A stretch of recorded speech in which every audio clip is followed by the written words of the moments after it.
കൃഷ്ണ. എല്ലാവർക്കും മാധവത്തിലേക്ക് സ്വാഗതം. അങ്ങനെ മുരുകദേവൻ ശൂരപത്മാസുരനെ വധിച്ചു. നിങ്ങൾക്കെല്ലാവർക്കും സ്കന്ദപുരാണത്തിലെ കഥകളൊക്കെ ഇഷ്ടപ്പെട്ടു എന്ന് വിശ്വസിക്കുന്നു. നിങ്ങളിൽ എത്ര പേർക്ക് ഈ കഥകളൊക്കെ ഇതേ രീതിയിൽ അറിയാമായിരുന്നു എന്നുള്ള കാര്യം കമൻ്റ് ചെയ്യണം. അതുപോലെ അറിഞ്ഞുകൂടാത്ത ആളുകൾ എത്ര പേരുണ്ടായിരുന്നു, ആദ്യമായിട്ടാണ് ഈ കഥകളൊക്കെ ഇതേ രൂപത്തിൽ കേൾക്കുന്നത്, അങ്ങനെയുള്ള ആളുകൾ കൂടി ഒന്ന് കമൻ്റ് ചെയ്യണം. ഹരേ കൃഷ്ണ. അങ്ങനെ മുരുകദേവൻ ശൂരപത്മാസുരനെയും കൂട്ടുകാരെയും സഹോദരന്മാരെ എല്ലാവരെയും വധിച്ചു കഴിഞ്ഞു. അദ്ദേഹത്തിൻ്റെ അവതാര ഉദ്ദേശം തന്നെ ഏകദേശം നിറവേറി എന്ന് വേണമെങ്കിൽ പറയാം. അങ്ങനെ ദേവന്മാർക്കെല്ലാം വളരെയധികം ആശ്വാസമായി. സഹചാരിയായ വീരബാഹുവിനെ സുബ്രഹ്മണ്യദേവൻ തൻ്റെ അരികിലേക്ക് വിളിച്ചിട്ട് ഇങ്ങനെ അരുളി ചെയ്തു: വീരബാഹു, ഇന്ദ്രകുമാരനായ ജയന്തനെയും ദേവന്മാരെയും കാരാഗൃഹത്തിൽ നിന്ന് മോചിപ്പിച്ച് കൊണ്ടുവന്നാലും. അങ്ങനെ സുബ്രഹ്മണ്യ സ്വാമി വീരബാഹുവിനോട് പറയുന്നു. അങ്ങനെ ഈശ്വരൻ്റെ കൽപ്പന അനുസരിച്ച വീരബാഹു കാരാഗൃഹത്തിൽ എത്തി ദേവന്മാരുടെയും ദേവസ്ത്രീകളുടെയും കൈകാലുകളിലെ അടിമച്ചങ്ങലകൾ തകർക്കുകയും സ്കന്ദദേവൻ അസുരനെ, ശൂരപത്മാസുരനെ നിഗ്രഹിച്ചു എന്നുള്ള ആ ശുഭകരമായ വാർത്ത അവരെ അറിയിക്കുകയും ചെയ്യുന്നു. അതോടുകൂടി അവർക്കെല്ലാവർക്കും വളരെയധികം സന്തോഷമായി. അങ്ങനെ അവരെല്ലാവരും കാരാഗൃഹത്തിൽ നിന്നും മോചിപ്പിക്കപ്പെട്ടു. അതിനുശേഷം എല്ലാവരും കൂടി പ്രണവസ്വരൂപനായ മുരുകദേവനെ ദർശിച്ച് അദ്ദേഹത്തിൻ്റെ തൃപ്പാദങ്ങൾ വന്ദിച്ച് സ്തുതിച്ചു. മകനെ കണ്ട അച്ഛന്, അതായത് ജയന്തനെ കണ്ട ദേവേന്ദ്രന് വളരെയധികം സന്തോഷമായി. മകനെ കെട്ടിപ്പിടിച്ച് ആ അച്ഛൻ മൂർധാവിൽ ചുംബിച്ചു. ദേവാസുര യുദ്ധത്തിൽ മരണപ്പെട്ട എല്ലാ ഭൂതഗണങ്ങളെയും സ്കന്ദദേവൻ വീണ്ടും ജീവിപ്പിച്ചു. അങ്ങനെ ശൂരപത്മാസുരനെ നിഗ്രഹിച്ച് തനിക്ക് ദേവലോകവും ദേവരാജ പദവിയും നൽകി അനുഗ്രഹിച്ച സുബ്രഹ്മണ്യ സ്വാമിക്ക് തൻ്റെ ഓമനപുത്രിയായ ദേവസേനയെ വിവാഹം ചെയ്തു കൊടുക്കുവാൻ ദേവേന്ദ്രൻ തീരുമാനിക്കുന്നു. ദേവസേന എങ്ങനെയാണ് ദേവേന്ദ്രൻ്റെ പുത്രിയായത് എന്ന് നമ്മൾ കഴിഞ്ഞ ദിവസം പറഞ്ഞു. അങ്ങനെ തൻ്റെ ഈ ആഗ്രഹം ഇന്ദ്രൻ മഹാവിഷ്ണുവിനോടും ബ്രഹ്മദേവനോടും പറയുന്നു. മുരുകനെ ഭർത്താവായി സിദ്ധിക്കുന്നതിന് തപസ്സനുഷ്ഠിക്കുന്ന ഇന്ദ്രപുത്രിയെ സർവേശ്വരന് പരിണയം ചെയ്തു നൽകുന്നത് ഏറ്റവും ഉത്തമമായ കാര്യമാണെന്ന് മഹാവിഷ്ണുവും ബ്രഹ്മദേവനും അഭിപ്രായപ്പെടുകയും ചെയ്തു. അതുകൊണ്ട് വിവാഹത്തിനുള്ള ഒരുക്കങ്ങൾ എത്രയും വേഗം സജ്ജീകരിക്കണമെന്ന് ദേവദേവന്മാർ ഇന്ദ്രനോട് പറയുന്നു. മഹാമേരു പർവ്വതത്തിൽ വസിച്ചിരുന്ന ഇന്ദ്രാണിയെയും പുത്രിയെയും ഇന്ദ്രൻ ദേവലോകത്തേക്ക് കൂട്ടിക്കൊണ്ടു പോവുകയും ചെയ്തു.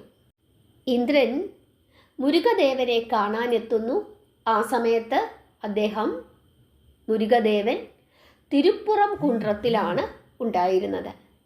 അവിടെ എത്തിച്ചേർന്ന ഇന്ദ്രൻ തൻ്റെ പുത്രിയെ വിവാഹം ചെയ്യുന്നതിന് സന്മനസ്സുണ്ടാകണമെന്ന് മുരുകദേവനോട് അപേക്ഷിക്കുന്നു. ഇന്ദ്രൻ്റെ അപേക്ഷ സ്വീകരിച്ച സ്കന്ദൻ പരിണയം നാളെ തന്നെ നടത്താമെന്ന് സമ്മതം അരുളി ചെയ്യുകയും ചെയ്തു. ഉടൻ തന്നെ ഇന്ദ്രൻ മുചുകുന്ദ ചക്രവർത്തിക്കും മറ്റുള്ള രാജാക്കന്മാർക്കും ദേവന്മാർക്കും മഹർഷിമാർക്കും ദൂതന്മാർ മുഖാന്തരം വിവാഹ വാർത്ത അറിയിച്ചു. വിവാഹത്തിനു വേണ്ട ഒരുക്കങ്ങളെല്ലാം ചെയ്യുന്നതിനായി ദേവേന്ദ്രൻ ദേവശില്പിയെ നിയോഗിക്കുന്നു. അങ്ങനെ തിരുപ്പുറം കുണ്ട്രത്തിൽ വെച്ച് ഇന്ദ്രപുത്രിയെ ദേവസേനയെ മുരുകൻ പാണിഗ്രഹണം ചെയ്യുന്നു. അതിനുശേഷം അവർ രണ്ടുപേരും കൂടി വളരെ കാലം അവിടെ കഴിയുകയും ചെയ്തു. ദേവന്മാരെ ദേവലോകത്തിൽ അധിവസിപ്പിക്കണമെന്നും ദേവലോകത്തിലെ രാജാവായി ദേവേന്ദ്രന് പട്ടാഭിഷേകം നടത്തണമെന്നും മുരുകദേവന് തോന്നുന്നു. അതിനുവേണ്ടി മുരുകദേവൻ പത്നി സമേതം തൻ്റെ ആലയത്തിൽ നിന്ന് പുറത്തേക്ക് എഴുന്നള്ളുന്നു. ഈശ്വരനെയും ഈശ്വരിയെയും ദർശിച്ച വീരബാഹുവും 1,08,000 വീരന്മാരും ഭൂതഗണങ്ങളും ആനന്ദത്താൽ ജയജയാരവം മുഴക്കി സർവേശ്വരനെ സ്തുതിച്ചു. ശബ്ദം കേട്ട മഹാവിഷ്ണുവും ബ്രഹ്മദേവനും ഇന്ദ്രാദി ദേവന്മാരും മഹർഷിമാരും സ്കന്ദദേവനെ വന്ദിച്ച് പ്രാർത്ഥിച്ചു. വായുദേവൻ മനോവേഗരഥത്തെ തെളിച്ചുകൊണ്ടുവന്നു ഈശ്വരൻ്റെ സന്നിധാനത്തിൽ നിർത്തി. ഇന്ദ്രപുത്രി സമേതനായ മുരുകൻ സുവർണരഥത്തിൽ ആരൂഢനായി ഭാര്യാസമേതനായി മുരുകദേവൻ രഥത്തിൽ ഉപവിഷ്ടനായിരിക്കുന്ന ആ കാഴ്ച എല്ലാവരെയും പാർവതി പരമേശ്വരന്മാരെ ഓർമ്മിപ്പിച്ചു. അവർ ഇത് പാർവതിയും പരമേശ്വരനുമാണോ എന്ന് ഒരു നിമിഷം ശങ്കിച്ചുപോയി. ആനന്ദത്തോടു കൂടി ദേവന്മാരെല്ലാവരും പുഷ്പവൃഷ്ടി ചെയ്തു. ദേവതമാരെ എല്ലാവരും നമ്മോടൊപ്പം അവരവരുടെ വാഹനങ്ങളിൽ ആരൂഢനായി ദേവലോകത്തിലേക്ക് ആഗതരായാലും. അങ്ങനെ സ്കന്ദദേവൻ ദേവന്മാരോട് ആജ്ഞാപിച്ചു. മുരുകദേവ കൽപ്പന അനുസരിച്ച ദേവന്മാർ അവരവരുടെ വാഹനങ്ങളിൽ ദേവന്റെ ഇരുഭാഗങ്ങളിലുമായി ആകാശമാർഗത്തിൽ കൂടി ദേവലോകത്തിലേക്ക് യാത്ര തിരിച്ചു. പരാശര മഹർഷിയുടെ പുത്രന്മാരും ആ സമയം സ്കന്ദദേവനെ അനുഗമിച്ചു. നിരവധി ഭൂതഗണങ്ങളും സർവേശ്വരനോടൊപ്പം യാത്ര പുറപ്പെട്ടു. പല ഭൂതന്മാർ പെരുമ്പറകൾ മുഴക്കി, ചിലർ ശംഖനാദം മുഴക്കി, മറ്റു ചിലർ വാദ്യോപകരണങ്ങൾ കർണമധുരമായി വായിച്ചു. അപ്രകാരം ആകാശത്തിൽ കൂടി സ്കന്ദദേവനും പരിവാരങ്ങളും ദേവേന്ദ്ര നഗരമായ അമരാവതിയിൽ എത്തിച്ചേർന്നു. ഭാനുകോപനും അസുരവീരന്മാരും കൂടി അഗ്നിക്കിരയാക്കി ഛിന്ന ഭിന്നപ്പെട്ടു കിടന്നിരുന്ന ദേവലോകത്തെ സുന്ദരമാക്കുന്നതിന് സ്കന്ദദേവൻ തീരുമാനിച്ചു. ദേവലോകത്തെ വീണ്ടും പഴയതുപോലെ പുതുക്കി പണിത് മോടി പിടിപ്പിക്കുവാൻ ദേവശില്പിയോട് സ്കന്ദദേവൻ കൽപ്പിച്ചു. മുരുകദേവന്റെ കൽപ്പന അനുസരിച്ച ദേവശില്പി ദേവലോകത്തെ ചുറ്റി സ്വർണ മതിലുകളും 4 ഭാഗത്തും ഗോപുരങ്ങളും പല നിലകളിലുള്ള രമ്യഹർമ്മ്യങ്ങളും കമനീയമായ രാജവീഥികളും മധ്യത്തിൽ നവരത്ന ദേവാലയവും മനോഹരമായ തടാകങ്ങളും മലർവാടികളും മണിമണ്ഡപങ്ങളും വേദപാഠശാലകളും തപോഗൃഹങ്ങളും മഹാവിഷ്ണുവിനും ബ്രഹ്മദേവനും ദേവേന്ദ്രനും പ്രത്യേകം ആലയങ്ങളും പ്രൗഢഗംഭീരത്തോടെ സൃഷ്ടിച്ചു. സ്കന്ദദേവന് മഹനീയമായ ഒരു ആലയവും ദേവശില്പി ദേവലോകത്ത് നിർമ്മിച്ചു. അസുരവീരന്മാർ നശിപ്പിച്ച ദേവലോകം ഇപ്പോൾ സത്യലോകത്തേക്കാൾ മനോഹരമായി വിളങ്ങി. ദേവശില്പിയുടെ ഈ അത്ഭുത സിദ്ധിയെ ദേവന്മാർ പ്രശംസിച്ചു. മഹാവിഷ്ണുവും ബ്രഹ്മദേവനും ദേവശില്പിയുടെ കഴിവുകളിൽ പ്രസാദിച്ച് അദ്ദേഹത്തെ ഗാഢമായി ആശ്ലേഷിച്ച് അനേകം വരപ്രസാദങ്ങൾ നൽകി. അമരാവതി നഗരത്തെ ഇത്രയും മനോഹരമാക്കി മാറ്റിയ ദേവശില്പി സ്കന്ദദേവന്റെ തൃപ്പാദങ്ങൾ വന്ദിച്ച് സ്തുതിച്ചു. ദേവശില്പിയെ അനുഗ്രഹിച്ച സ്കന്ദദേവൻ ഭൂതസേനകളുമൊത്ത് നഗരപ്രവേശനം ചെയ്തു. ദേവസ്ത്രീകളുമൊത്ത് വിമാനത്തിൽ വന്നിറങ്ങിയ ഇന്ദ്രാണി ആനന്ദത്തോടുകൂടി ദേവേന്ദ്ര മന്ദിരത്തിൽ പ്രവേശിച്ചു. ഇന്ദ്രപുത്രിയുമൊത്ത് സഭാമണ്ഡപത്തിൽ പ്രവേശിച്ച മുരുകൻ നവരത്ന സിംഹാസനത്തിൽ ഉപവിഷ്ടനായി. മഹാവിഷ്ണുവിനെയും ബ്രഹ്മദേവനെയും തൃക്കൺ വീക്ഷിച്ച കുമാരദേവൻ ഇപ്രകാരം അരുളി ചെയ്തു: അമരാവതിയിൽ ഇന്ദ്രന് എത്രയും പെട്ടെന്ന് പട്ടാഭിഷേകം നടത്തിയാലും. അങ്ങനെ മുരുകദേവ കൽപ്പന അനുസരിച്ച ദേവന്മാർ വെഞ്ചാമരം, കുട, വാൾ, കിരീടം മുതലായ രാജചിഹ്നങ്ങളും പട്ടാഭിഷേക മഹോത്സവത്തിന് ആവശ്യമായിട്ടുള്ള മറ്റു സാധന സാമഗ്രികളും പെട്ടെന്ന് തന്നെ സംഭരിച്ചു.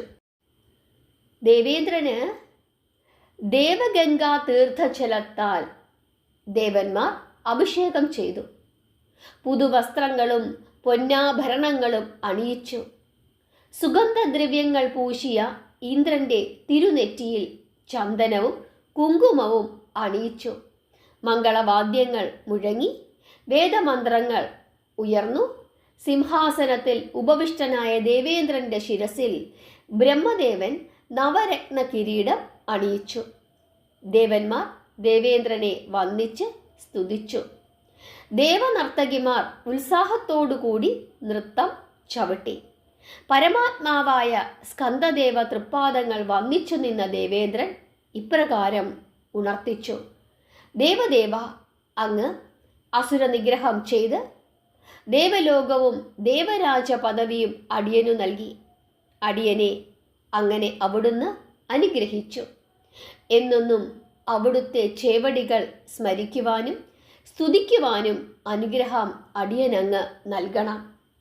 ഇങ്ങനെ തൊഴുകൈയോടുകൂടി ദേവേന്ദ്രൻ മുരുകദേവനോട് അഭ്യർത്ഥിച്ചു. ദുഃഖം വെടിഞ്ഞ് എന്നെന്നും അമരാവതി ഭരിച്ച് സസുഖം വാഴുവാൻ ദേവേന്ദ്രനെ അനുഗ്രഹിച്ച സ്കന്ദദേവൻ അതിനുശേഷം അവരവരുടെ വാസസ്ഥാനങ്ങളിലേക്ക് മടങ്ങുന്നതിന് എല്ലാവർക്കും യാത്ര അനുവാദവും നൽകി. അങ്ങനെ സ്വാമി ശൂരപത്മാസുരനെ വധിക്കുകയും അതിനുശേഷം ദേവേന്ദ്രൻ്റെ വളർത്തുപുത്രിയായ ദേവസേനയെ വിവാഹം കഴിക്കുകയും അതിനുശേഷം ദേവലോകം വീണ്ടും പഴയപടി ആക്കുകയും അവിടെ ദേവേന്ദ്രനെ സ്വർഗലോകത്തിൻ്റെ അധിപതിയായി വാഴിക്കുകയും ചെയ്തു. അതിനുശേഷം മുരുകദേവൻ മറ്റൊരു വിവാഹം കൂടി കഴിച്ചു. വള്ളീദേവിയെയാണ് വിവാഹം കഴിച്ചത്. വളരെ സംഭവബഹുലമായ ഒരു കഥയാണിത്. ഭാഗവതത്തിലെ രുക്മിണി സ്വയംവരം പോലെയുള്ള ഒരു സംഭവബഹുലമായ ഒരു കഥ. ദേവസേനയെ വിവാഹം കഴിക്കുന്നതിന് പ്രത്യേകിച്ച് ബുദ്ധിമുട്ടുകളൊന്നും ഉണ്ടായില്ല. ദേവേന്ദ്രൻ തന്നെ ഇങ്ങോട്ട് വന്ന് ആവശ്യപ്പെടുകയായിരുന്നു. വളരെ എളുപ്പത്തിൽ വിവാഹം കഴിഞ്ഞു. പക്ഷേ വള്ളീദേവിയെ അങ്ങനെയായിരുന്നില്ല. വളരെ സംഭവബഹുലമായ ഒരു കഥയാണത്. അതുകൊണ്ട് തന്നെ ക്ഷമയോടുകൂടി, ഭക്തിയോടുകൂടി, ശ്രദ്ധയോടുകൂടി, സന്തോഷത്തോടു കൂടിയിരുന്ന് ഈ കഥ എല്ലാവരും ഒന്ന് കേൾക്കണം. വള്ളി പരിണയം. ശ്രദ്ധിച്ചു കേട്ടുകൊള്ളുക. ഹരേ കൃഷ്ണ. സമ്പൽ സമൃദ്ധമായ തൊണ്ടമാനാട്ടിൽ മേൽപ്പാടി എന്ന പ്രദേശത്തിനടുത്താണ് വളരെ സുന്ദരമായ വള്ളിമല. മനോഹരമായ ഈ മല വനസമ്പത്തിൻ്റെ വിളനിലമാണ്. ഈ മലയുടെ താഴ്വരയിൽ ചിരൂര് എന്നൊരു ഫലഭൂയിഷ്ടമായ ഗ്രാമമുണ്ട്. ആ ചിരൂരാണ് ചിറ്റൂർ എന്ന നാമത്തിൽ ഇന്ന് അറിയപ്പെടുന്നത്. അവിടെ താമസിച്ചിരുന്ന വേടന്മാരുടെ തലവൻ നമ്പിരാജൻ എന്ന ഒരു ധീരനായിരുന്നു. അവൻ്റെ പൂർവികന്മാർ മുരുകഭക്തരായിരുന്നു. ആ പാരമ്പര്യത്തിലെ കണ്ണിയായി വിളങ്ങിയ വേടരാജാവും തികഞ്ഞ മുരുകഭക്തനായിരുന്നു. നമ്പിരാജാവിന് ചില പുത്രന്മാർ ഉണ്ടായിരുന്നു എങ്കിലും തനിക്ക് പുത്രിമാരില്ല എന്നുള്ള ദുഃഖം ഈ നമ്പിരാജാവിന് ഉണ്ടായിരുന്നു. ആ ദുഃഖമകന്ന് ഒരു പുത്രിയെ ലഭിക്കുന്നതിന് വേണ്ടി വേടരാജാവും അവൻ്റെ പത്നിയായ കുടിച്ചിയും മുരുകനെ പ്രാർത്ഥിച്ച് അനേകം നോമ്പുകൾ നോറ്റു. കണ്ണു മഹർഷിയുടെ ശാപമേറ്റ് മഹാവിഷ്ണു ശിവമുനിയായും മഹാലക്ഷ്മി പുള്ളിമാനായും ഭവിച്ചിരുന്നു. ശിവമുനി സർവേശ്വരനെ മനസ്സിൽ ധ്യാനിച്ച് വള്ളിമലയിൽ തപസ്സനുഷ്ഠിക്കുകയായിരുന്നു. മുരുകൻ്റെ ചിത്തമനുസരിച്ച് മഹാലക്ഷ്മിയുടെ അവതാരമായ കാഞ്ചന വർണ്ണ നിറമുള്ള ആ പുള്ളിമാൻ ശിവമുനിയുടെ സന്നിധിയിൽ പ്രത്യക്ഷപ്പെടുകയും ശിവമുനിയുടെ മുമ്പിൽ തുള്ളിക്കളിക്കുകയും ചെയ്തു. കാഞ്ചന പേടമാനിൻ്റെ വർണ്ണഭംഗിയും ആകാര സൗഷ്ഠവും ശിവമുനിയുടെ ഹൃദയത്തെ കാമാവേശം ഉളവാക്കി. മാൻപേടയെ സുന്ദര സുകുമാരിയായി ഭാവിച്ച് ഹൃദയം കൊണ്ട് അവളെ വാരിപ്പുണർന്ന് മുനി മനസ്സുകൊണ്ട് അവളെ പ്രാപിച്ചു. സ്കന്ദനെ ഭർത്താവായി സിദ്ധിക്കുന്നതിന് വേണ്ടി പൂർവത്തിൽ തപസ്സനുഷ്ഠിച്ചിരുന്ന സുന്ദരവല്ലി ഈശ്വരൻ്റെ കൽപ്പനപ്രകാരം ശിവമുനിയുടെ മാനസപുത്രിയായി ജനിച്ചു. അങ്ങനെ ആ പുത്രി പുള്ളിമാനിൻ്റെ ഉദരത്തിൽ ഒരു ശിശുവായി ജനിക്കുന്നു. മഹാവിഷ്ണു മുരുകൻ്റെ മാതുലനാണ്. മാതുലൻ്റെ കുമാരി മാനിൻ്റെ ഉദരത്തിൽ മകളായി ജനിച്ചു. ആഹാരം അന്വേഷിച്ച് അങ്ങുമിങ്ങും അലഞ്ഞു നടന്ന പുള്ളിമാൻ ഗർഭഭാരത്താൽ വലഞ്ഞു. വേടസ്ത്രീകൾ വള്ളിക്കിഴങ്ങുകൾ മാന്തി പറിച്ചെടുത്തപ്പോഴുണ്ടായ കുഴിയിൽ പുള്ളിമാൻ ആ കുഞ്ഞിനെ പ്രസവിച്ചു. കോടി സൂര്യപ്രഭയോടെ മരതക മാണിക്യ വർണ്ണത്തോടെ താൻ പെറ്റ പെൺ ശിശുവിനെ വീക്ഷിച്ച് പുള്ളിമാൻ അവിടെ നിന്നും ഓടിക്കളഞ്ഞു. മാനിൻ്റെ മകളായി ജനിച്ച ആ ദേവശിശു മണിവീണാനാദം പോലെ ചിണുങ്ങി ചിണുങ്ങി കരഞ്ഞു. ശബ്ദം കേട്ട വേടന്മാർ ആ അത്ഭുത ശിശുവിൻ്റെ അടുക്കലേക്ക് ഓടി വരികയും ആ കുഞ്ഞിനെ കണ്ട് അത്ഭുതപ്പെടുകയും ചെയ്യുന്നു. അറുമുഖദേവന്റെ അരുൾ സിദ്ധിച്ച നമ്പിരാജനും പത്നിയും പരിവാരങ്ങളും അവിടെ എത്തിച്ചേരുകയും ലക്ഷ്മി ദേവിയെപ്പോലെ ശോഭിക്കുന്ന ആ പുത്രിയെ കൺകുളിർക്കെ കണ്ട് നമ്പിരാജൻ തൻ്റെ പ്രാർത്ഥന സഫലമായതിൽ ആനന്ദപുളകിതനാവുകയും ചെയ്തു. സന്തോഷത്തോടുകൂടി ആ വേടരാജാവ് ഞാൻ ധന്യനായി എന്ന് പറഞ്ഞുകൊണ്ട് ആനന്ദ നൃത്തം ചവിട്ടി. താൻ കണ്ടെടുത്ത നിധിപേടകത്തെ വാരിയെടുത്ത് ആശ്ലേഷിച്ച് മൂർധാവിൽ ചുംബിച്ച നമ്പിരാജൻ ശിശുവിനെ താലോലിച്ച് തൻ്റെ പത്നി കൊടിച്ചിയുടെ കൈകളിൽ നൽകി. ഒരു പുത്രിക്കായി ഏറെ കാലമായി ദാഹിച്ചു കാത്തിരുന്ന കൊടിച്ചി ആ പൈതലിനെ നെറ്റിയിൽ ചുംബിച്ച് മാറോട് ചേർത്ത് ആശ്ലേഷിച്ചു. പരിവാരങ്ങളുമൊത്ത് ചിരൂരിലേക്ക് മടങ്ങിയ വേടദമ്പതികൾ വള്ളിക്കിഴങ്ങുകൾ പറിച്ചെടുത്ത കുഴിയിൽ നിന്ന് കണ്ടെടുത്ത പെൺകുഞ്ഞിന് വള്ളി നായകി എന്ന് പേരും ഇട്ടു. അവർ ആ സുദിനം നന്നായി ആഘോഷിച്ചു. നമ്പിരാജനും കൊടിച്ചിയും ചെയ്ത സുഹൃത ഫലം കൊണ്ട് ലോകനായകി മകളായി ജനിച്ച് വള്ളി നായകിയായി അങ്ങനെ അവിടെ വളർന്നു.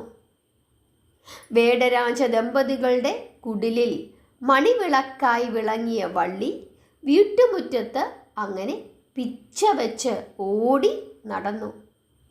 വേങ്ങവൃക്ഷ തണലിലിരുന്ന് ചോറും കറികളും വെച്ചു കളിച്ചു ആ കുഞ്ഞു ബാലിക. അമ്മാനമാടിയും കുമ്മിയടിച്ചും കളിച്ച് ചിരിച്ച് വള്ളി നായകി എന്ന പ്രപഞ്ചനായകി സാക്ഷാൽ മഹാലക്ഷ്മി മാതാപിതാക്കന്മാരെ രസിപ്പിച്ചു. വർഷങ്ങൾ പിന്നിട്ടു. വള്ളി നായകിക്ക് 12 വയസ്സായിരിക്കുന്നു. വേടന്മാരുടെ കുലാചാര വിധി പ്രകാരം തിനവനത്തിൽ മാടം കെട്ടിയുണ്ടാക്കി വള്ളി നായകിയെ തിനവനത്തിന്, അതായത് തിന എന്ന ധാന്യം വിളയുന്ന വനം, ആ വനത്തിന് കാവൽ നിർത്തി. മാടത്തിൽ കയറി നിന്ന് കവണിയിൽ കല്ലു ചുഴറ്റി വീശിയെറിഞ്ഞ് വള്ളി നായകി പക്ഷികളെ വിരട്ടി ഓടിച്ചു. കാരണം പാടമാണ്, തിന അവർ കൃഷി ചെയ്യുന്നതാണ്. തിന കൊത്തിക്കൊണ്ട് പോകുന്നതിനായിട്ട് ധാരാളം പക്ഷികൾ അവിടെ വരും. അവരെ ഓടിക്കുന്നതിനായി വള്ളി നായകിയെ അച്ഛൻ നിയോഗിക്കുന്നു. സൃഷ്ടിസ്ഥിതി സംഹാരാദി കർമ്മങ്ങളുടെ നായകനായും ത്രിമൂർത്തികൾക്കും ആരാധ്യനായും ശോഭിക്കുന്ന മുരുകൻ്റെ ധർമ്മപത്നിയായി ഭവിക്കേണ്ടുന്ന വള്ളി നായകിയാണ് വേടന്മാരുടെ തിനപ്പുൽവനത്തിന് കാവൽ നിൽക്കുന്നത്. സാക്ഷാൽ മഹാലക്ഷ്മി.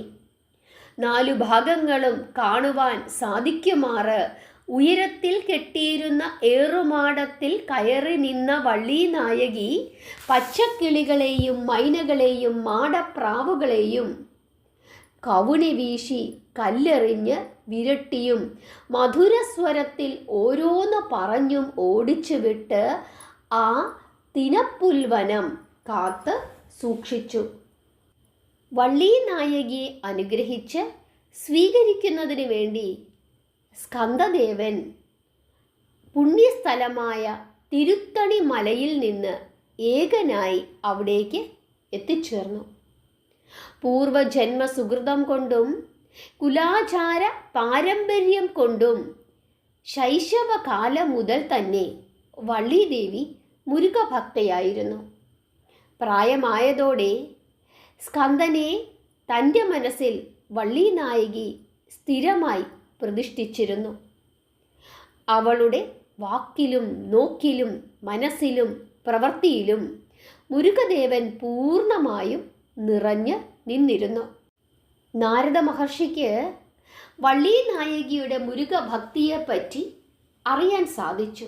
അങ്ങനെ മഹാദേവിയെ കാണുന്നതിനായി അദ്ദേഹം തിനപ്പുൽവനത്തിൽ എത്തിച്ചേർന്നു. പൂർവജന്മത്തിൽ നാരായണന്റെ പുത്രിയായി ജനിച്ച വള്ളി നായകി മഹാലക്ഷ്മിയേക്കാൾ സുന്ദരി തന്നെ.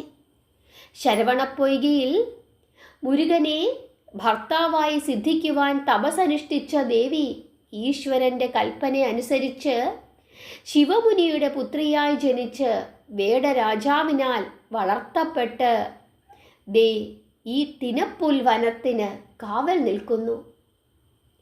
തപോമഹിമയും രൂപലാവണ്യവുമുള്ള ദേവി മുരുകൻ്റെ പത്നിയായി ഭവിക്കുന്നതിന് അവിടുന്ന് അർഹതയുള്ളവൾ തന്നെ. ഇങ്ങനെ മനസ്സിൽ ചിന്തിച്ചു നാരദ മഹർഷി. അങ്ങനെ ദേവിയെ കണ്ടതിനു ശേഷം മുരുകദേവൻ്റെ അടുക്കലേക്ക് നാരദര് എത്തുന്നു. എന്നിട്ട് മുരുകദേവനോട് പറയുന്നു, അല്ലയോ മുരുക ജ്ഞാനസ്വരൂപ, പൂർവജന്മത്തിൽ ശരവണപ്പൊയ്കയിൽ അവിടുത്തെ പത്നിയായി ലഭിക്കുന്നതിന് തപസ്സനുഷ്ഠിച്ച വൈകുണ്ഠപതിയായ സാക്ഷാൽ മഹാവിഷ്ണുവിൻ്റെ പുത്രിയായി ജനിച്ച സുന്ദരവല്ലി, അവിടുത്തെ കൽപ്പനപ്രകാരം ശിവമുനിയുടെ പുത്രിയായി ജനിച്ച് വേടരാജാവായ നമ്പിരാജൻ്റെ മകളായി വള്ളി എന്ന നാമത്തോടുകൂടി തിനപ്പുൽവനത്തിന് കാവൽ നിൽക്കുന്നു. തപസ്വിനിയായ വള്ളി നായകിയെ പാണിഗ്രഹണം ചെയ്ത് അടിയങ്ങളുടെ ആഗ്രഹ സാഫല്യം അവിടുന്ന് നൽകി അനുഗ്രഹിക്കണമെന്ന് നാരദ മഹർഷിയുടെ അപേക്ഷ പ്രകാരമാണ് പെട്ടെന്ന് തന്നെ ഭഗവാൻ തിനപ്പുൽ വനത്തിലേക്ക് പോകുവാൻ തീരുമാനിച്ചത്. അങ്ങനെ വള്ളി നായകിയെ പാണിഗ്രഹണം ചെയ്യുവാൻ അപേക്ഷയുമായി വന്ന നാരദമുനിയുടെ വാക്കുകൾ കേട്ട മുരുകൻ മന്ദഹാസം തൂകി ഇപ്രകാരം അരുളി ചെയ്തു: നാരദ മഹർഷി, നാം വള്ളി നായകിയെ പാണിഗ്രഹണം ചെയ്ത് നമ്മുടെ ധർമ്മപത്നി ആക്കുന്നതാണ്. അങ്ങനെ വള്ളി നായകിയെ പാണിഗ്രഹണം ചെയ്തരുളുവാൻ തിരുവുള്ളമുണ്ടായ മുരുകൻ നായാട്ടുകാരനെ പോലെ വേഷം ധരിച്ച് വീരയുവ കോമളാകാരം പ്രാപിച്ച് അമ്പും വില്ലും തൃക്കരത്തിലേന്തി തിരുത്തണിമലയെ വിട്ടിട്ട് വള്ളിമലയിലേക്ക് പോകുന്നു. അങ്ങനെ വള്ളിമലയ്ക്ക് സമീപമുള്ള തിനപ്പുൽ വനത്തിൽ മുരുകദേവൻ വേഷം മാറി എത്തുന്നു.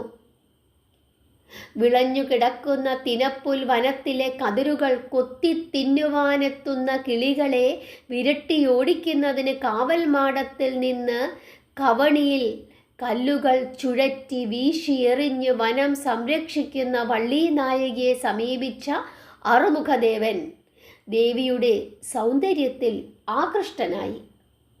അവളെ സന്തോഷത്തോടുകൂടി വീക്ഷിച്ചുകൊണ്ട് മുരുകദേവൻ ഇപ്രകാരം അരുളി ചെയ്തു: യുവഹൃദയങ്ങളെ അരിഞ്ഞു വീഴ്ത്തുവാൻ പോന്ന മിഴിമുനകളുള്ള സുന്ദര രത്നമായ നിന്നെ അന്തഃപുരത്തിൽ ഇരുത്താതെ ഈ തിനപ്പുൽ വനത്തിൽ കാവലിനു നിയോഗിച്ചിരിക്കുന്ന വേടന്മാർക്ക് ബ്രഹ്മദേവൻ എന്താ ബുദ്ധി നൽകുവാൻ മറന്നുപോയോ?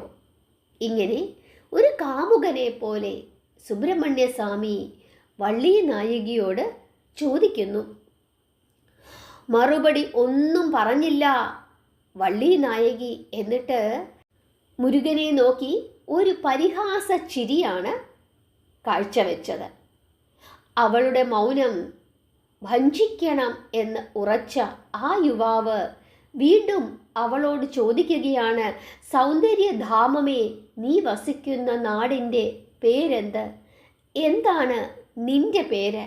എവിടെയാണ് നിന്റെ വീട്?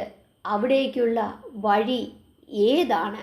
ഇങ്ങനെയൊക്കെ മുരുകൻ വള്ളി നായകിയോട് ചോദിച്ചിട്ടും വള്ളി നായകി ഒന്നും പറഞ്ഞില്ല.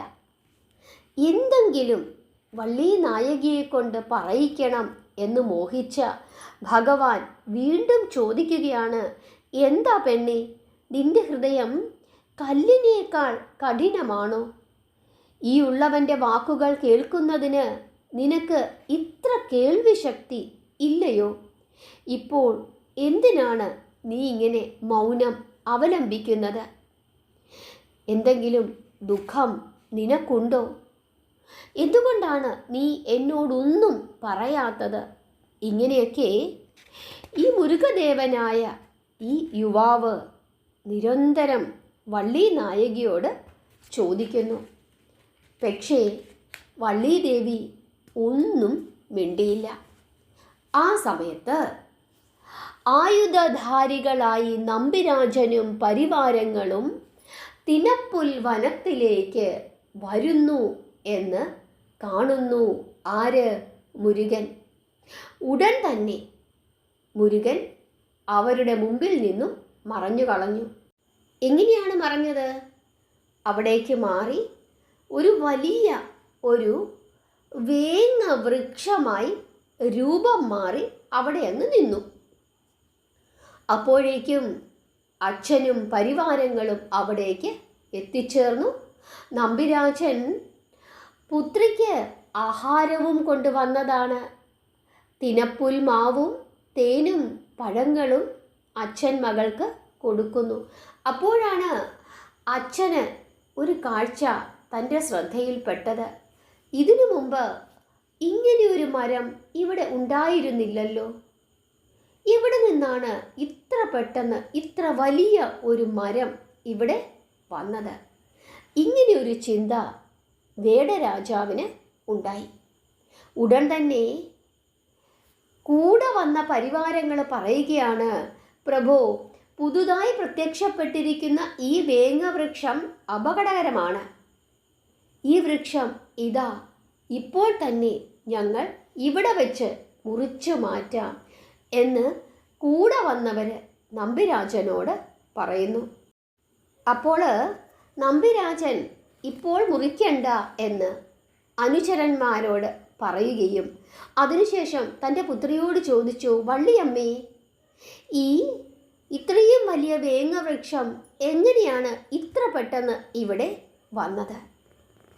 ഇങ്ങനെയുള്ള ചോദ്യം കേട്ടപ്പോൾ വള്ളി നായകി ഒരു തഞ്ചത്തിൽ അച്ഛനോട് പറഞ്ഞു, പിതാവേ, ഈ വൃക്ഷത്തിൻ്റെ ഉത്ഭവ രഹസ്യം എന്താണെന്ന് എനിക്ക് അറിഞ്ഞുകൂടാ. ധാരാളം ശിഖിരങ്ങളുള്ള ഈ വൃക്ഷം അവിടുത്തെ പുത്രിക്ക് തണൽ നൽകി അനുഗ്രഹിക്കുന്നുണ്ട്. ഇങ്ങനെ പുത്രി അച്ഛനോട് പറയുന്നു. അതായത് ആ മരം പുത്രിക്ക് തണൽ നൽകി അനുഗ്രഹിക്കുന്നുണ്ട് എന്ന് വള്ളി നായകി അച്ഛനോട് പറയുന്നു. അപ്രകാരമാണെങ്കിൽ ആ വേങ്ങവൃക്ഷം അവിടെ തന്നെ നിന്നുകൊള്ളട്ടെ എന്ന് പറഞ്ഞ നമ്പിരാജൻ തൻ്റെ പരിവാരങ്ങളുമൊത്ത് ചിരൂരിലേക്ക് തിരിച്ചുപോയി. നമ്പിരാജനും മറ്റുള്ളവരും കൺമുമ്പിൽ നിന്ന് മറഞ്ഞ മാത്രയിൽ മനുഷ്യരൂപം പ്രാപിച്ച മുരുകൻ വള്ളി നായകിയുടെ മുമ്പിൽ പ്രത്യക്ഷപ്പെട്ടു. എന്നിട്ട് അനുനയന വാക്കുകളിലൂടെ എങ്ങനെയും ആ സുന്ദരീ രത്നത്തെ വള്ളി നായകിയെ പാട്ടിലാക്കുവാൻ തീരുമാനിച്ചു മുരുകൻ. വീണ്ടും അവളുടെ അടുത്ത് വന്നു. സൗന്ദര്യത്തിടമ്പേ, നറുതേൻ നുകർന്ന മനം കുളിർക്കുവാൻ മധുമലർ തേടിപ്പറന്നെത്തിയിരിക്കുന്ന കരിവണ്ടിനെ പോലെ വിവശനാണ് ഞാൻ. നിന്റെ തൃക്കൺ വലയിൽ കുരുങ്ങി മോഹാവേശഭരിതനായി തീർന്നിരിക്കുന്ന നാം നിന്നെ പിരിഞ്ഞ് കഴിയുവാൻ അശക്തനാണ്. നമ്മെ പാണിഗ്രഹണം ചെയ്ത് എൻ്റെ ഹൃദയത്തിൻ്റെ താപമകറ്റുവാൻ കൃപ തോന്നിയാലും നിൻ്റെ മാനസ സംതൃപ്തിക്ക് വേണ്ടി ലോകങ്ങളെല്ലാം പടവെട്ടി ജയിക്കുവാനും ആ ലോകങ്ങളെ നിൻ്റെ പാദങ്ങളിൽ സമർപ്പിക്കുവാനും നാം സന്നദ്ധനാണ്. ഇങ്ങനെയൊക്കെ ഒരു കാമുകനെ പോലെ പ്രപഞ്ചനായകനായ മുരുകദേവൻ വള്ളീദേവിയോട് പറയുന്നു. ഇത്ര മനോഹരമായ കാമുക രൂപം. മുരുകൻ്റെ ഇപ്രകാരമുള്ള വാക്കുകൾ കേട്ട് നാണം കുണുങ്ങി നിന്ന വള്ളി നായകി ഇപ്രകാരം അരുളി ചെയ്തു, പ്രഭോ, വേടകുലജാതയായ ഈ ഉള്ളവളെ, ലോകം മാനിക്കുന്ന ഉയർന്ന കുലത്തിൽ ജനിച്ച അവിടുന്ന് കാമിക്കുന്നത് ശരിയല്ല. താഴ്ന്ന ജാതിയിൽപ്പെട്ട ഒരു കുറത്തി പെണ്ണാണ് ഞാൻ. വിശപ്പുണ്ടെന്ന് കരുതി പുലി പുല്ല് ഭക്ഷിക്കുമോ? അതുകൊണ്ട് അർഹതയില്ലാത്ത അടിയനെ അവിടുന്ന് പത്നിയാക്കുവാൻ മോഹിക്കുന്നത് ലോകം അനുവദിക്കുകയില്ല. ഇങ്ങനെ വള്ളി നായകി മുരുകനോട് പറയുന്നു. സാക്ഷാൽ മഹാലക്ഷ്മിയാണ്, പ്രകൃതിയാണ് വള്ളി നായകി. വള്ളി നായകിക്ക് മുരുകനെ തിരിച്ചറിയുവാൻ സാധിച്ചിരുന്നു. കണ്ട നിമിഷം തന്നെ വള്ളി നായകി തീരുമാനിച്ചിരുന്നു ഇത് മുരുകനാണ് എന്ന്. കാരണം പരാശക്തിയാണ് വള്ളി നായകി. പക്ഷേ ദേവിയും ദേവനോടൊപ്പം മായാ നാടകം അഭിനയിക്കുകയായിരുന്നു. ഉടുക്കുകളും മറ്റുള്ള വേടർ കുലവാദ്യങ്ങളും മുഴക്കിക്കൊണ്ട് നമ്പിരാജനും പരിവാരങ്ങളും വീണ്ടും ആ സമയത്ത് അവിടേക്ക് എത്തിച്ചേർന്നു.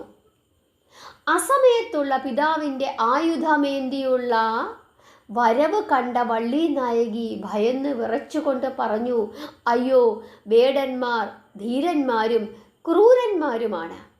എന്തും ചെയ്യുവാൻ മടിക്കാത്ത അവർ അങ്ങയെ കണ്ടാൽ വെറുതെ വിടുകയില്ല. വേഗം ഓടി ഒളിച്ചുകൊള്ളുക, അല്ലെങ്കിൽ അപകടമാണ്.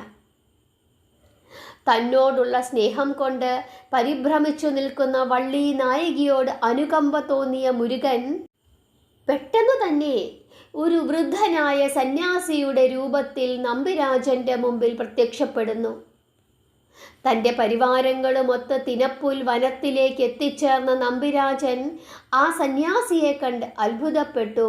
വേടരാജാവേ, നിനക്കും നിന്റെ കുലത്തിനും സർവമംഗളങ്ങളും സിദ്ധിച്ച് സകല സമ്പൽ സമൃദ്ധികളും ഉണ്ടാകുമാറാകട്ടെ എന്ന് പെട്ടെന്ന് തന്നെ ആ യോഗി നമ്പിരാജനെ അനുഗ്രഹിക്കുകയും ചെയ്തു. ഭസ്മവും നൽകി അനുഗ്രഹിച്ചു. വൃദ്ധനായ ആ സന്യാസിയുടെ തിരുവടികളിൽ ഭക്തി പുരസ്സരം നമസ്കരിച്ച് നമ്പിരാജൻ ഇങ്ങനെ ഉണർത്തിച്ചു. അല്ലയോ സന്യാസി ശ്രേഷ്ഠ, അങ്ങ് എന്താണ് ഇവിടേക്ക് വന്നത്? എന്താണ് ഇവിടേക്ക് വന്നതിൻ്റെ ഉദ്ദേശമെന്ന് നമ്പിരാജാവ് ചോദിക്കുന്നു. ഉടൻ തന്നെ ആ സന്യാസി ശ്രേഷ്ഠൻ പറയുകയാണ്, നമ്പിരാജാവേ, നമ്മുടെ ഈ വൃദ്ധരൂപവും മനസ്സിൻ്റെ തളർച്ചയും നീങ്ങുവാൻ വള്ളിമലയിലെ കുളിരുള്ള കുമരീ നദിയിൽ കുളിച്ചു രസിക്കാമെന്ന് കരുതി നാം ഇവിടേക്ക് എത്തിച്ചേർന്നതാണ് എന്ന് ആ സന്യാസി ശ്രേഷ്ഠൻ പറയുന്നു. അവിടുത്തെ ആഗ്രഹം അടിയങ്ങളുടെ മഹാഭാഗ്യമാണ്. തിനപ്പുൽ വനത്തിൽ തനിച്ചു കാവൽ നിൽക്കുന്ന വള്ളി നായകിക്കും അവിടുത്തെ സാമീപ്യം ആശ്വാസം നൽകുന്നതാണ്. ഇങ്ങനെ പറയുന്നു നമ്പിരാജൻ. വൃദ്ധയോഗിയെ പുത്രിക്ക് കൂട്ടായി നിയോഗിച്ച് പഴവർഗ്ഗങ്ങളും തിനമാവും തേനും നൽകി പരിവാര സമേതനായി വീണ്ടും നമ്പിരാജൻ ചിരൂരിലേക്ക് യാത്രയാകുന്നു. നമ്പിരാജനും കൂട്ടരും കൺമുമ്പിൽ നിന്ന് മറഞ്ഞപ്പോൾ വള്ളി നായകിയുടെ ഈശ്വരഭക്തിയെ പരീക്ഷിക്കുന്നതിനായിട്ട് വൃദ്ധയോഗി അവളെ സമീപിച്ചിട്ട് അയ്യോ വിശക്കുന്നു എന്ന് പറഞ്ഞു. തേനും തിനമാവും പഴവർഗ്ഗങ്ങളും വൃദ്ധയോഗിക്ക് മൃഷ്ടാന്നമായി നൽകി വള്ളി നായകി അദ്ദേഹത്തെ സ്വീകരിച്ചു, ബഹുമാനിച്ചു. വിശപ്പോടുകൂടി ധൃതിയോടുകൂടി തിനമാവ് വാരി വാരി വായിലാക്കിയ വൃദ്ധയോഗി അതിറക്കുവാൻ കഴിയാതെ വിമ്മിട്ടപ്പെടുന്നത് പോലെ കണ്ണുമിഴിച്ച് വെള്ളം വെള്ളമെന്ന് വള്ളി നായകിയോട് ആവശ്യപ്പെടുന്നു. എന്തൊരു ലീലയാണിതൊക്കെ അല്ലേ? നിങ്ങൾ കേൾക്കുന്നുണ്ടോ ഭഗവാന്റെ ലീലകൾ? വള്ളി നായകിക്ക് ഒരു കുസൃതി തോന്നുന്നു. സർവേശ്വരിയാണ് കുസൃതി കാണിക്കുന്നത്. അവൾ പറഞ്ഞു, സ്വാമി, ഇവിടെ അടുത്തെങ്ങും വെള്ളമില്ല. 6 മലമടക്കുകൾ കയറിച്ചെന്നാൽ ശുദ്ധമായ ഒരു നീരുറവയുണ്ട്. അവിടെ ചെന്ന് വേണ്ടുവോളം വെള്ളം കുടിക്കാം. അങ്ങ് പൊയ്ക്കൊള്ളുക. അവിടെ ചെന്ന് വെള്ളം കുടിച്ചിട്ട് മടങ്ങി വന്നാലുമെന്ന് പ്രകൃതിയാകുന്ന വള്ളി നായകി മുരുകനോട്, സർവേശ്വരനോട് പറയുകയാണ്. യോഗി വേഷത്തിലുള്ള മുരുകദേവൻ വിട്ടുകൊടുത്തില്ല. അദ്ദേഹം പറയുകയാണ്, പെണ്ണേ, പരദേശിയായ നമുക്ക് മലമടക്കുകളോ നീരുറവയോ അറിയാമോ? നീയും കൂടി എൻ്റെ കൂടെ വരൂ, എന്നെ അതൊന്ന് കാണിച്ചു തരൂ. ഉടൻ തന്നെ വള്ളി നായകി ഈ വൃദ്ധയോഗിയായ മുരുകനെയും കൂട്ടിക്കൊണ്ട് നീരുറവ ഉള്ള സ്ഥലത്തേക്ക് പോകുന്നു. ഇതിൻ്റെ ഇടയ്ക്ക് വൃദ്ധനാണ്, നടക്കാൻ വയ്യ. അതുകൊണ്ട് വള്ളി നായകിയുടെ കയ്യിൽ പിടിച്ചുകൊണ്ടാണ് മുരുകദേവൻ്റെ നടപ്പ്. വള്ളി നായകിക്ക് എന്തെങ്കിലും പറയാൻ സാധിക്കുമോ? വൃദ്ധനല്ലേ, കയ്യിൽ പിടിച്ചാൽ സാരമില്ല എന്ന് വെച്ച് വള്ളി നായകി ഒന്ന് സഹായിക്കുകയും ചെയ്തു. ഭഗവാന്റെയും ഭഗവതിയുടെയും ലീലാ നാടകങ്ങൾ. അങ്ങനെ വിശപ്പും ദാഹവും ശമിച്ച ആ വൃദ്ധയോഗി വള്ളീദേവിയുടെ കൈകളിൽ മുറുകെ പിടിച്ചുകൊണ്ട് തൃക്കൺ വീക്ഷിച്ച് പ്രേമത്തോടു കൂടി അപേക്ഷിക്കുകയാണ്, സ്ത്രീരത്നമേ, നമ്മുടെ ശരീരത്തിൻ്റെ ആയാസം മാറ്റുവാൻ സന്മനസ്സുണ്ടായതുപോലെ നമ്മുടെ ഹൃദയത്തിൻ്റെ ദാഹവും തീർക്കുന്നതിന് കനിഞ്ഞാലും എന്ത് ചെയ്യാം? ഇങ്ങനെയൊക്കെ കുമാരദേവൻ ആ വൃദ്ധയോഗിയുടെ വേഷത്തിൽ ഇരുന്നു കൊണ്ട് വള്ളി നായകിയോട് ചോദിക്കുന്നു. അത്രയും നേരം ഒന്നും മിണ്ടാതെ സഹിച്ചു നിന്നിരുന്ന സർവേശ്വരി പെട്ടെന്ന് ദേഷ്യപ്പെട്ടു. എന്താണ് ഈ പറയുന്നത്? വൃദ്ധയോഗി എന്ന് കരുതി നാം അനുകമ്പ കാട്ടിയതാണ്. നമ്മെ തെറ്റിദ്ധരിച്ച് ഇപ്രകാരമുള്ള വാക്കുകൾ പറയുന്നത് ശരിയല്ല.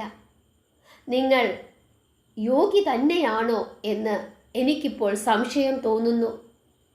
ജരാതര ബാധിച്ചിട്ടുണ്ടല്ലോ, വൃദ്ധനാണല്ലോ, എന്നിട്ടും നിങ്ങൾക്കെന്തേ ബുദ്ധി ഉറയ്ക്കാത്തത്? നമ്മുടെ പിതാവെങ്ങാനും ഇതറിഞ്ഞാൽ ഞാനൊന്നും പറയുന്നില്ല. ഇങ്ങനെയൊക്കെ പറഞ്ഞ് വള്ളി നായകി ദേഷ്യപ്പെടുന്നു. കോപത്തോടുകൂടി ഇപ്രകാരം അരുളി ചെയ്ത വള്ളി നായകി വൃദ്ധയോഗിയെ ആ മലമ്പാതയിൽ ഉപേക്ഷിച്ചിട്ട് തനിച്ച് തൻ്റെ തിനപ്പുൽ വനത്തിലേക്ക് ധൃതിയിൽ നടന്നു പോവുകയും ചെയ്തു. നിങ്ങൾക്ക് ഈ കാഴ്ചയൊക്കെ ഒന്ന് മനസ്സിൽ കാണാൻ സാധിക്കുന്നുണ്ടോ? ഭഗവാന്റെയും ഭഗവതിയുടെയും ഈ നാടകം. ഹരേ കൃഷ്ണ.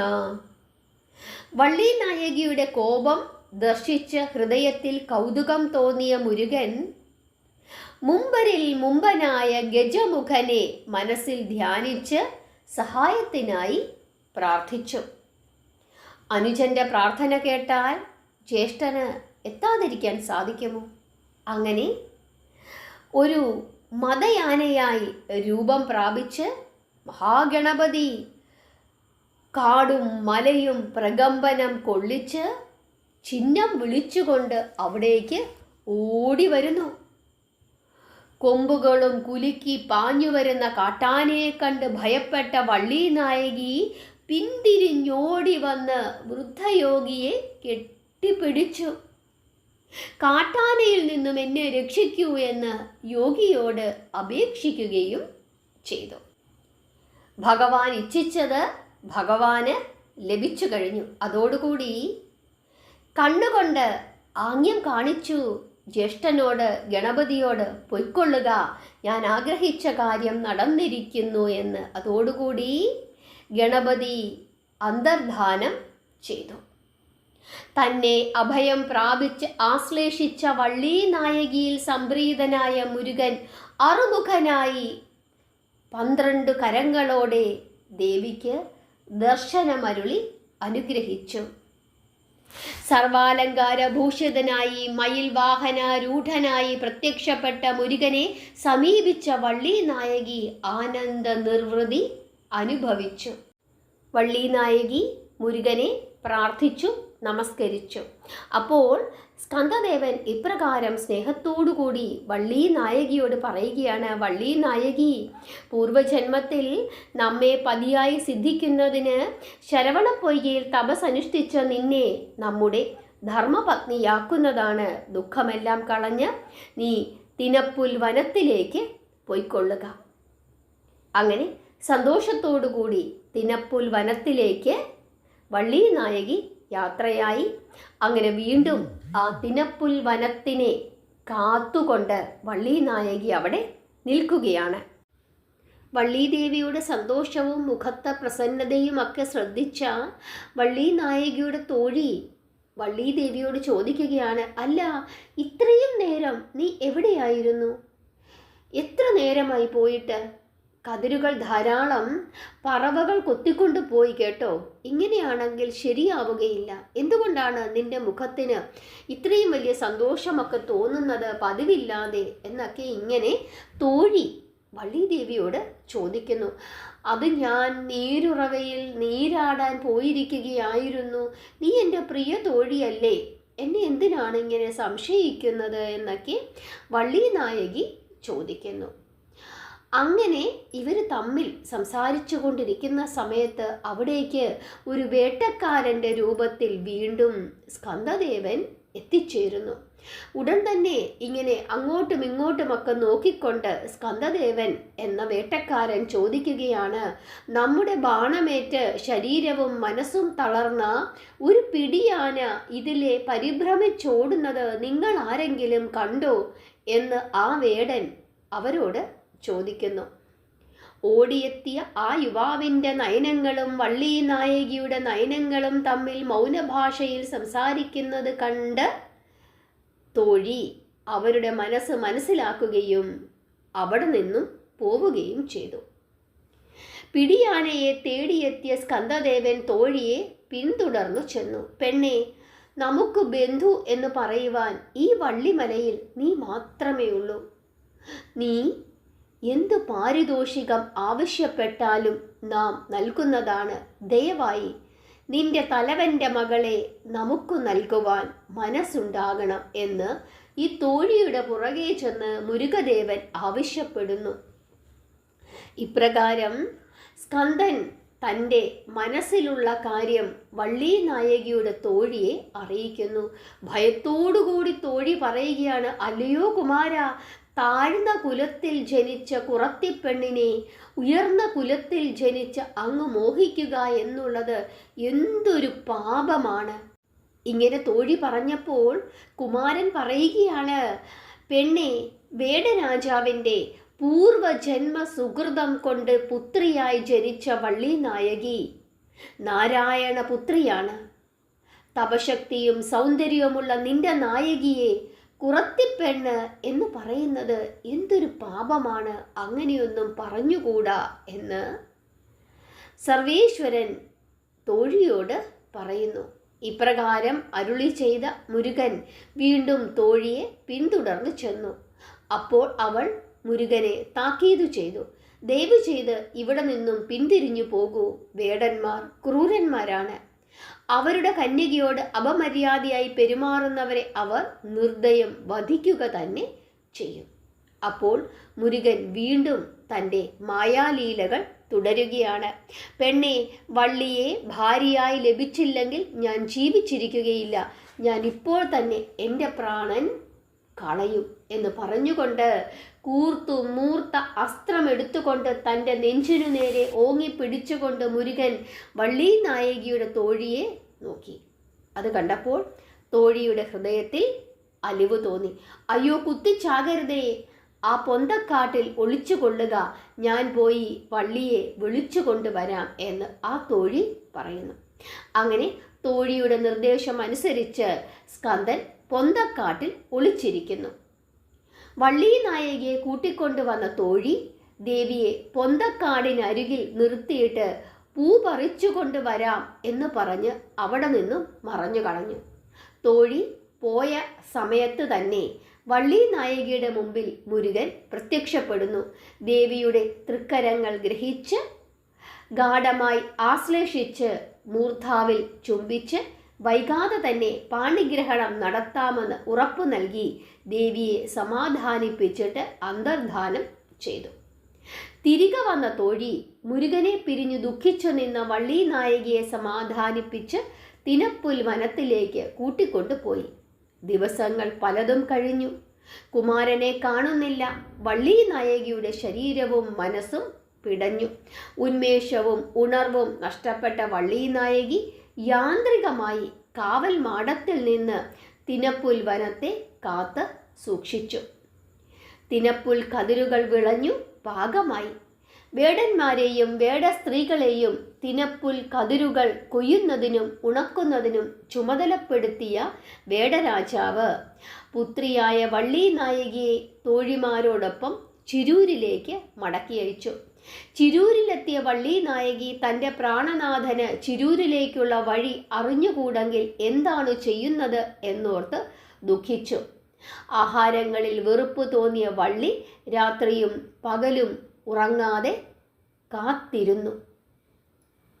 ഓർമ്മകളെ താലോലിച്ച് സ്വപ്നം കണ്ടുകൊണ്ടിരുന്ന വള്ളി നായകി മയിലുകളെയും കുയിലുകളെയും പച്ചക്കിളികളെയും തൻ്റെ പ്രാണനാഥനെ കണ്ട് വിവരമറിയിക്കുന്നതിന് ദൂതനായി നിയോഗിച്ചു. സദാസമയവും ചിന്തിച്ചുകൊണ്ട് അന്നപാനങ്ങൾ പോലും വെടിഞ്ഞ് മൂകയായിരുന്ന വള്ളിയെ ദേവന്മാരോ ഗന്ധർവന്മാരോ ആവേശിച്ചിരിക്കുന്നതായി വേടരാജനും വേടന്മാരും ശങ്കിക്കുകയും അതനുസരിച്ചിട്ട് മുരുകന് വഴിപാടുകൾ നടത്തി ആരൂഢം നോക്കി പൂജാരിയെ കൊണ്ട് ഹോമങ്ങളും കർമ്മങ്ങളും ചെയ്യിപ്പിച്ചു. അപ്പോൾ പൂജാരിയുടെ ദേഹത്തിൽ മുരുകൻ ആവേശിക്കുകയും നമ്മെ ആരാധിച്ച് തൃപ്തിപ്പെടുത്തിയാൽ ദുഃഖങ്ങളെല്ലാം അകലുമെന്ന് അരുളി ചെയ്യുകയും ചെയ്തു. വേടർ കുലത്തിൽപ്പെട്ട വള്ളിയെ ദേവദേവനായ അറുമുഖദേവൻ പരിണയം ചെയ്ത് അനുഗ്രഹിക്കുമെന്ന് വേടരാജാവായ നമ്പിരാജനോ കൊടിച്ചിയോ വേടന്മാരോ സ്വപ്നം പോലും കണ്ടില്ല. അങ്ങനെ ഒരു നാൾ രാത്രി സമയം. എല്ലാവരും ഉറങ്ങിക്കഴിഞ്ഞു. വേർപാടിൻ്റെ വേദനയിൽ ദുഃഖിതയായ വള്ളി മാത്രം ഉറങ്ങിയില്ല. നമ്പിരാജപുത്രിയെ തേടി ചിരൂരിലെത്തിയ സ്കന്ദൻ തോഴിയെ കണ്ടുപിടിച്ച് വിവരങ്ങളെല്ലാം അന്വേഷിച്ചു. അർദ്ധരാത്രിയിൽ വന്നിരിക്കുന്ന മുരുകനെ കണ്ട് ഭയന്ന് വിറച്ചുകൊണ്ട് അവൾ പറഞ്ഞു, അയ്യോ, ഈ രാത്രിയിൽ ഇവിടെ നിൽക്കുന്നത് അപകടകരമാണ്. അപകടം നിങ്ങൾക്ക് മാത്രമല്ല, വള്ളിക്കും എനിക്കുമുണ്ട്. വേടന്മാർ ചിത്രവധം ചെയ്യുവാൻ മടിക്കുകയില്ല. അതുകൊണ്ട് വള്ളിയെയും കൂട്ടിക്കൊണ്ട് ആരുമറിയാതെ വേഗത്തിൽ ഇവിടെ നിന്നും പോകുന്നതാണ് നല്ലത് എന്ന് ആ തോഴി ഭയന്ന് വിറച്ചുകൊണ്ട് പറയുകയാണ്. എന്നിട്ട് ആരുമറിയാതെ ചെന്ന് തോഴി വള്ളിയെ കൂട്ടിക്കൊണ്ടുവന്നു. മുരുകനെ കണ്ട വള്ളി നായകി ആനന്ദത്തോടുകൂടി ഈശ്വരൻ്റെ തൃപ്പാദങ്ങളിൽ നമസ്കരിച്ചു. വള്ളി നായകിയെ ഈശ്വരൻ്റെ തൃക്കരങ്ങളിൽ ഏൽപ്പിച്ച തോഴി അവരെ ചിരൂരിൽ നിന്നും യാത്രയാക്കുന്നു. ചിരൂരിൽ നിന്ന് യാത്ര പുറപ്പെട്ട സ്കന്ദദേവനും വള്ളിയും അന്നു രാത്രിയിൽ അടുത്തുള്ള ഒരു നന്ദന വനത്തിൽ താമസിച്ചു. പിറ്റേ ദിവസം രാവിലെ ഉറക്കമുണർന്ന കൊടിച്ചി പുത്രിയായ വള്ളി നായകിയെ കുടിലിൽ കാണാത്തതിനാൽ അലമുറയിട്ട് വിവരം നമ്പിരാജനെ അറിയിച്ചു. വാർത്തയറിഞ്ഞ കോപിഷ്ഠനായ നമ്പിരാജൻ തങ്ങളുടെ കുടിലിനുള്ളിൽ നുഴഞ്ഞു കയറി അന്യായം പ്രവർത്തിച്ചവനെ കണ്ടുപിടിച്ച് അവരെ വധിക്കണമെന്ന് തീരുമാനിക്കുകയും തൻ്റെ പടയോടൊത്ത് പുറപ്പെടുകയും ചെയ്തു.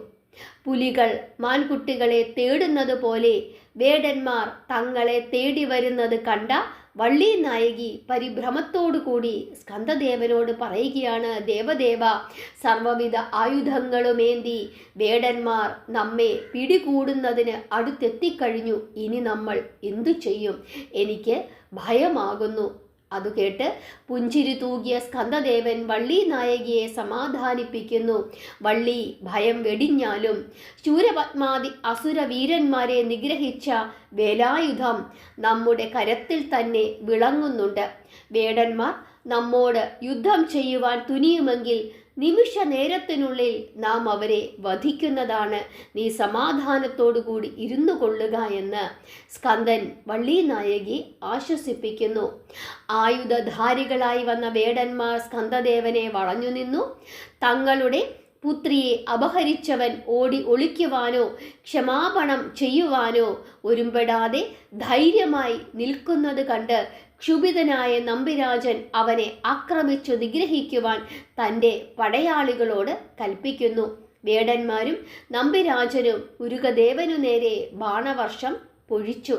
ആ അസ്ത്രങ്ങളെല്ലാം കരുണാമയനായ സർവേശ്വരൻ്റെ തൃപ്പാദങ്ങളിൽ അർച്ചിച്ച പുഷ്പങ്ങളെ പോലെ വീണ് നമിച്ചു. സ്കന്ദദേവന്റെ ആഗ്രഹം അനുസരിച്ച് ഈശ്വരൻ്റെ കൊടിചിഹ്നമായ പൂവൻ കോഴി പ്രത്യക്ഷപ്പെട്ട് ദിക്കെട്ടും പൊട്ടുമാറ് ഉച്ചത്തിൽ കൂവി. ആ ശബ്ദപ്രളയത്തിൽ പേടിച്ചു വിറച്ചു നിലംപതിച്ച നമ്പിരാജനും പുത്രന്മാരും വേടന്മാരും മരണപ്പെട്ടു പോയി.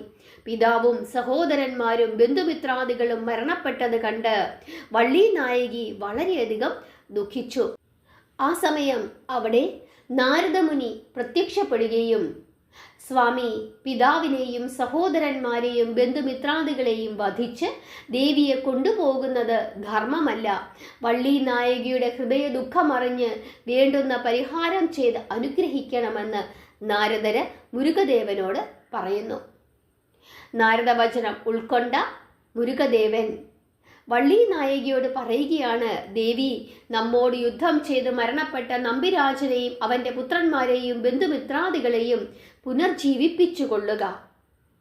അങ്ങനെ ഈശ്വരൻ്റെ അനുവാദത്തോടു കൂടി മരണപ്പെട്ട എല്ലാവരെയും വള്ളി നായകി അനുഗ്രഹിക്കുന്നു. അടുത്ത നിമിഷത്തിൽ ഉറക്കമുണർന്നവരെ പോലെ നമ്പിരാജനും പുത്രന്മാരും മറ്റുള്ള വേടന്മാരും ജീവിച്ച നമ്പിരാജൻ സർവേശ്വരൻ്റെ പാദകമലങ്ങളിൽ വീണ് നമസ്കരിച്ച് തൻ്റെ സങ്കടം ഈശ്വരനോട് ഉണർത്തിച്ചു. മുരുകദേവ, അടിയങ്ങളുടെ കുലത്തിന് ദൈവമായി ശോഭിക്കുന്ന അവിടുന്ന് ഈയുള്ളവൻ്റെ കുടിലിലെ പെൺകൊടിയെ അപഹരിച്ച് അടിയന് അപവാദം വരുത്തി വെക്കുന്നത് ധർമ്മമാണോ? രക്ഷിച്ച് അരുളി ചെയ്യേണ്ടുന്ന ദേവൻ ശിക്ഷിക്കാൻ ഒരുമ്പെട്ടാൽ ഞങ്ങൾ എന്തു ചെയ്യും? ഇങ്ങനെയൊക്കെ പറഞ്ഞ് നമ്പിരാജൻ മുരുകദേവനോട് അപേക്ഷിക്കുന്നു. അല്ലയോ മുരുകദേവ, കനിഞ്ഞരുളി അടിയന്റെ ഗ്രാമമായ ചിരൂരിൽ വന്ന് അടിയന്റെ പുത്രി വള്ളി നായകിയെ അഗ്നിസാക്ഷിയായി പാണിഗ്രഹണം ചെയ്യുവാൻ അവിടുന്ന് തീരുമാനിക്കണം. ഇങ്ങനെയുള്ള നമ്പിരാജന്റെ അപേക്ഷ കേട്ടപ്പോൾ മുരുകദേവൻ വള്ളിയോടൊത്ത് നാരദ മുനിയോടൊത്ത് ചിരൂരിലേക്ക് യാത്രയായി. തൻ്റെ ചെറ്റക്കുടിലിനുള്ളിൽ പുലിത്തോൽ വിരിച്ച നമ്പിരാജൻ സ്കന്ദനെയും വള്ളിയെയും അതിൽ ഉപവിഷ്ടരാക്കി. എളിയവൻ നൽകിയ കുരണ്ടിപ്പലകയെ സിംഹാസനമായി ഭാവിച്ച് നാരദ മഹർഷിയും അവിടെ ഉപവിഷ്ടനായി. വേടന്മാരും കുറവന്മാരും മറവന്മാരും എന്നു തുടങ്ങി എല്ലാ വർഗക്കാരും സർവേശ്വര പാദങ്ങളിൽ വീണ് നമസ്കരിച്ചു. നമ്മുടെ സ്വാമി നമ്മുടെ കുലജാതി പെണ്ണിനെ പാണിഗ്രഹണം ചെയ്യുവാൻ എഴുന്നള്ളിയിരിക്കുന്നു എന്ന് അവർ ഉത്സാഹത്തോടുകൂടി വിളിച്ചു പറഞ്ഞ് ആനന്ദ നൃത്തം ചെയ്തു. ആ സമയം ആകാശവീഥിയിൽ ഉമാമഹേശ്വരന്മാരും മഹാവിഷ്ണുവും ബ്രഹ്മദേവനും ഇന്ദ്രാദി ദേവന്മാരും ഭൂതഗണങ്ങളും എഴുന്നള്ളി നിന്നു. ആ സമയത്ത് ആ ചെറ്റക്കുടിലിൻ്റെ മുമ്പിൽ സാക്ഷാൽ സർവേശ്വരനായ മുരുകദേവൻ സുബ്രഹ്മണ്യസ്വാമി അഗ്നിസാക്ഷിയായി വള്ളി നായകിയെ പാണിഗ്രഹണം ചെയ്തു. ആകാശത്തു നിന്നും ദേവന്മാർ പുഷ്പവൃഷ്ടി ചെയ്തു.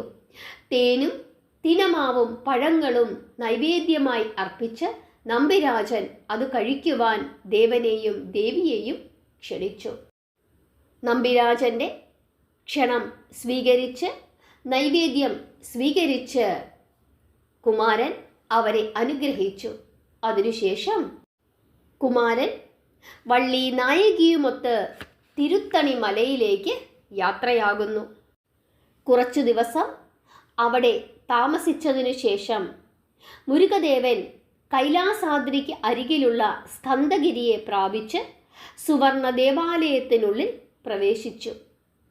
ഭക്തിപുരസരം ദേവദമ്പതികളെ സ്വീകരിച്ച ദേവസേന ഈശ്വരൻ്റെ പാദകമലങ്ങളിൽ വീണ് നമസ്കരിച്ചു. അറുമുഖദേവൻ ദേവസേനയെ ആശ്ലേഷിച്ച് മൂർധാവിൽ ചുംബിച്ച് ദേവിയുടെ വിരഹദുഃഖം അകറ്റി. വള്ളി നായകി ദേവസേനയുടെ പാദങ്ങളിൽ ഭവ്യതയോടുകൂടി നമസ്കരിച്ചു. തനിക്ക് തുണയായി വന്നവളെ സന്തോഷത്തോടുകൂടി ദേവസേന സ്വീകരിച്ചു. അവളെ ആശ്ലേഷിച്ച് അവളുടെ നെറ്റിയിൽ ഗാഢമായി ചുംബിച്ചു. സന്തോഷത്തോടുകൂടി തൻ്റെ സഹോദരിയെ ദേവസേന സ്വീകരിക്കുന്നു. അങ്ങനെ ദേവിമാരുമൊത്ത് ആശ്രിത വത്സലനായ മുരുകദേവൻ സർവ്വലോകങ്ങളെയും കാത്തു രക്ഷിച്ച് അരുളി ചെയ്തു. വേലും മയിലും കുക്കുടവും മറ്റുള്ള ദിവ്യായുധങ്ങളും ഈശ്വര കൽപ്പന അനുസരിച്ചു പ്രവർത്തിക്കുന്നതിനായി ദേവകൽപ്പനയും കാത്ത് സുവർണ ദേവാലയങ്ങളിൽ സ്ഥിതി ചെയ്തു. ദേവന്മാരുടെ ദുഃഖം അകറ്റുന്നതിനായി അവതരിച്ച ദേവനാണ് സ്കന്ദദേവൻ. ദേവന്മാരുടെ ദുഃഖം അകറ്റിയതിനോടൊപ്പം തന്നെ ദേവശത്രുവായ ശൂരപത്മാസുരനിലും കരുണ തോന്നിയ സ്കന്ദദേവൻ അവനെ തന്നെ തൻ്റെ വാഹനമായും കൊടി ചിഹ്നമായും മാറ്റി തന്നോടൊപ്പം തന്നെ കുടികൊള്ളുവാൻ അനുവദിച്ചു. ആ കാരുണ്യ വായ്പാണ് സർവചരാചരങ്ങൾക്കും അഭയവും ആശയവുമായി ഭവിച്ചിരിക്കുന്നത്. ഭക്തി പുരസരം തന്നെ സ്മരിക്കുന്നവർക്കെല്ലാം ആശ്രയം അരുളിക്കൊണ്ട് വിവിധ വിവിധ ആലയങ്ങളിൽ ഭക്തവത്സലനായ സ്കന്ദദേവൻ ഇരുന്ന് അരുളുന്നു. ഹരേ കൃഷ്ണ. കാരുണ്യമൂർത്തിയും കലിയുഗ വരദനുമായ ഭഗവാന്റെ അനുഗ്രഹം എല്ലാവർക്കും ഉണ്ടാകട്ടെ. ഹരേ കൃഷ്ണ. വളരെ വലിയ ഒരു കഥാഭാഗമായിരുന്നു ഇന്ന് നമ്മളെല്ലാവരും കേട്ടത്. അതായത് ഭഗവാന്റെ 2 വിവാഹങ്ങൾ. ഇത് ചുരുക്കി പറയുവാൻ സാധിക്കുകയില്ല. ചുരുക്കി പറഞ്ഞാൽ നമ്മുടെ മനസ്സിലേക്ക് അങ്ങനെ കയറുകയില്ല. നമുക്ക് വേണമെങ്കിൽ 2-3 വാക്കുകളിൽ പറയാം. ഭഗവാൻ ദേവസേനയെ വിവാഹം കഴിച്ചു. അതിനുശേഷം വള്ളി നായികയെ വിവാഹം കഴിച്ചു. അങ്ങനെ വേണമെങ്കിലും പറഞ്ഞു നിർത്താം. പക്ഷേ അങ്ങനെ പറഞ്ഞാൽ ഭഗവാന്റെയും ഭഗവതിയുടെയും ആ മായാ ലീലാ നാടകങ്ങൾ നമ്മുടെ മനസ്സിലേക്ക് വരികയില്ല. അതുകൊണ്ടാണ് വളരെ വിശദമായി വള്ളി നായകിയുടെ കഥ ഞാൻ നിങ്ങൾക്ക് വേണ്ടി പറഞ്ഞു തന്നത്. നിങ്ങൾ ക്ഷമയോടുകൂടി കാത്തിരുന്ന് ഈ കഥയൊക്കെ കേട്ടതിന് വളരെ വളരെ നന്ദിയാണ് ഉള്ളത്. കാരണം അത്രയും ഭക്തി നിങ്ങളുടെ മനസ്സിലേക്ക് കടന്നു വന്നല്ലോ. ഇത്രയും നേരം ക്ഷമയോടുകൂടി കാത്തിരുന്ന് ഈ കഥയൊക്കെ കേൾക്കാൻ നിങ്ങളുടെ മനസ്സിനെ നിങ്ങൾ പാകപ്പെടുത്തിയല്ലോ. അതുതന്നെ മഹാഭാഗ്യം. എല്ലാവരെയും ഭഗവാൻ അനുഗ്രഹിക്കട്ടെ. അമ്മ മഹാമായയുടെ അനുഗ്രഹം നിങ്ങൾക്ക് എല്ലാവർക്കും ഉണ്ടാകട്ടെ. നിരന്തരം നാമം ജപിക്കുക, ഭഗവാന്റെ കഥകൾ കേൾക്കുക, പറഞ്ഞു കൊടുക്കുക, പ്രചരിപ്പിക്കുക. അതും ഭക്തി തന്നെയാണ്. ഹരേ കൃഷ്ണ.